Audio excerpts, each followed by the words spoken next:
বাচ্চা যখন হামাগুড়ি দিতে শিখে তখন হাঁটুতে ব্যথা পেতে পারে। নিপেটগুলো হাঁটুতে প্রোটেক্ট করার জন্য। এগুলো অনেক সফট, হ্যাঁ, এগুলো এরকম। বাচ্চা যখন মূলত এদিক ওদিক থেকে হামাগুড়ি শিখে পা পিছলে যাওয়ার, পায়ে ব্যথা পাওয়ার একটা সম্ভাবনা থাকে। এগুলো যদি পড়া থাকে তাহলে সেই ব্যথা থেকে রক্ষা পায়। এখন আমি এগুলোর কয়েকটা সুবিধা বলে দিচ্ছি।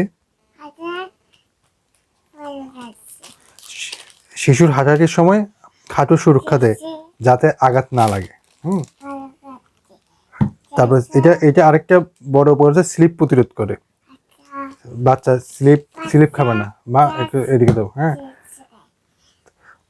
আর এগুলো যে মোটা, হ্যাঁ, এই জিনিসটা, বাইরের এই জিনিসটা মোটা। এখন বাচ্চার হাঁটুতে একটু ব্যথা লাগবে না, একটু খোঁচা লাগবে না। বাচ্চা খুব আরামদায়কভাবে এটা ইউজ করতে পারবে। আবার ঘরের ময়লা বাচ্চার হাঁটুতে যখন এগুলো ছাড়া বাচ্চা হামাগুড়ি দিতে থাকে তখন ময়লা লাগতে পারে, কিন্তু এটা থাকলে বাচ্চার পায়ে ময়লাও লাগবে না।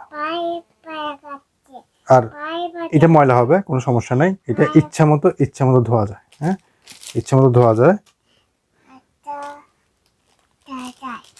মেন কথা হচ্ছে অল্প টাকায় বাচ্চার হাঁটুর সুরক্ষার জন্য এইটা খুব উপকারী। বিশেষ করে মা বাবা যারা টেনশনে থাকেন বাচ্চা ব্যথা পাচ্ছে পায়ে হামাগুড়ি দিতে গিয়ে, তাদের জন্য মাস্ট বি এই জিনিসটা দরকার। হ্যাঁ, অবশ্যই দরকার। বলো, অনেক দরকার।